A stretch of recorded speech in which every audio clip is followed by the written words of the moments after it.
तहखानों का रहस्य अब एक एक करके सामने आ रहा है। जो सर्वे में टीम थी उनके साथ ये दोनों वकील शामिल भी थे, लेकिन तहखानों के बाद जब अगला विवाद का मुद्दा आता है जी वो आता है वजू खाने का। जब आप वजू खाने में पहुंचे, वहां का निरीक्षण किया, वहां का सर्वे हुआ, तो वहां सबसे पहले आपका शक क्या था और उस शिवलिंग की पहचान कैसे आप कह रहे हैं कि ये शिवलिंग है? ये वो एरिया है जी, यही वो एरिया जहाँ पे ये हमने देखा था। तो सर को रिप्रेजेंट करते हुए मैं गया था और जो मैंने देखा है वो मैं बता रहा हूँ। सबसे इम्पोर्टेंट बात ये है कि इस वजू खाने में इसके जस्ट बगल में कुआं है। वजू खाना? हाँ। ये कुआं है जिसकी हम बात कर रहे हैं? नहीं, ये नहीं। अच्छा, ये नहीं। हाँ। इस वजू खाने के जस्ट बगल में एक कुआं और है। एक कुआं और है जो मतलब हिंदू मंदिर में कुआं पाया जाता है। प्लस इस वजू खाने में ऐसी आपने जैसे दिखाया है ग्राफिक्स में, ऐसी तरह की जालियां थी। इसको खोला गया और इसका पानी कम किया गया और एक सीढ़ी के माध्यम से, लैडर के माध्यम से उस बीच में जो गोला है वहां पे हम गए जहां पे भव्य शिवलिंग मिला है। अच्छा। जो आप आगे मुझे लगता है अपने ग्राफिक्स में दिखाएंगे। ये वजू खाने का आउटर एरिया है। ये आउटर एरिया है। तो यहाँ पे काफी पानी भरा हुआ था, पानी को कम किया गया। बीच में एक वॉल बनी हुई थी जिसके बीच में शिवलिंग था। जहाँ पे हम गए उसको फोटोग्राफ किया, वीडियोग्राफ किया, उसमें जो काई लगी थी उसको साफ किया गया। और क्योंकि एडवोकेट कमीशन साहब ने, मुस्लिम पक्ष ने विरोध किया कि अब ब्लीचिंग पाउडर का उपयोग नहीं कर सकते हैं, तो जो शुगर है, पीसी हुई चीनी है, उससे शिवलिंग को साफ किया गया और फिर उसकी वीडियोग्राफी, फोटोग्राफी की गई। अच्छा, तो ये वही पूरा आउटर एरिया है जो आप कह रहे हैं, वही प्रांगण है जहां पर इस शिवलिंग के होने की आप बात कर रहे हैं। लेकिन शिवलिंग को जो मुस्लिम पक्ष के दावेदार हैं वो कह रहे हैं कि ये फव्वारे के लिए बनाया गया था। अब वो आप किस तरह से खारिज करेंगे? वही मैं बताना चाहता हूँ।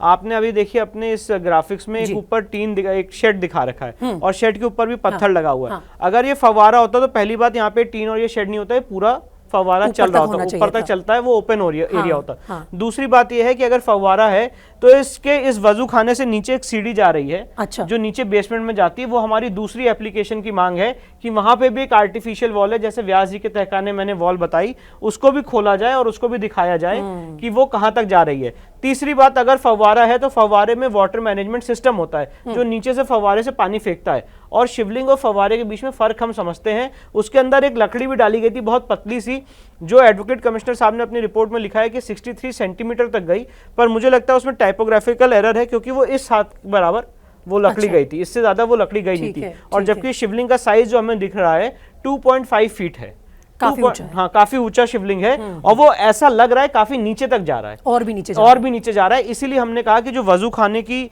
जो रास्ता नीचे जा रहा है जहाँ, वहां पे हमें जाने दिया जाए और आर्टिफिशियल वॉल्स हैं उसको खोला जाए, क्योंकि वो इस कमीशन का स्कोप नहीं है। हाँ। अगर कोर्ट आगे ऑर्डर पारित करेगा तो हम वहां पे भी जाएंगे।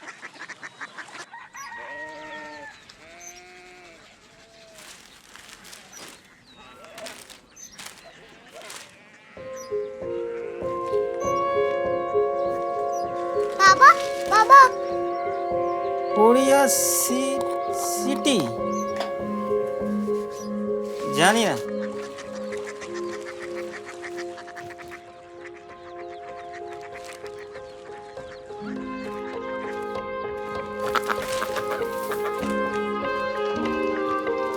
Korea city? हाँ।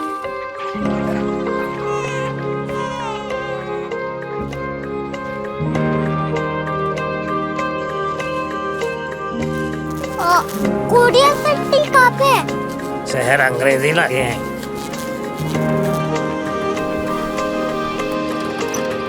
Korea city.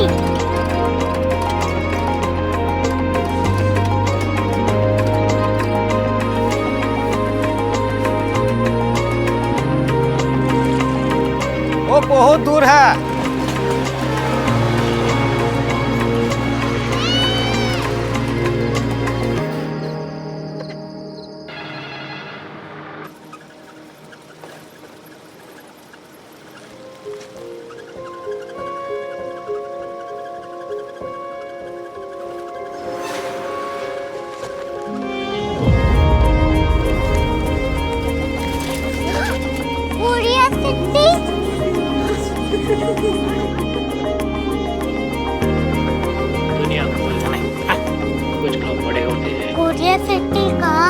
प्रोफेसर साहब को पता होगा।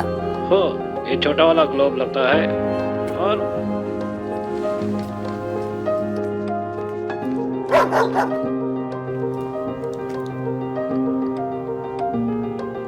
पता नहीं, मेरी बेटी से जाके मिल लो, शायद उसे मालूम हो।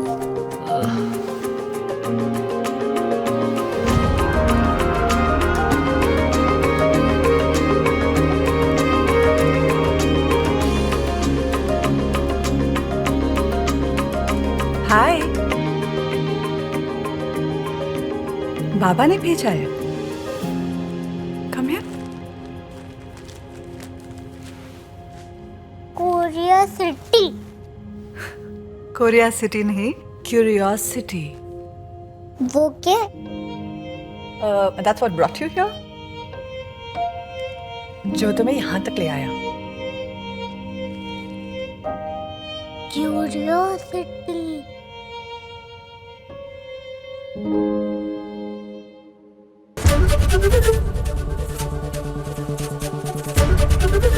एबीपी न्यूज आपको रखे आगे।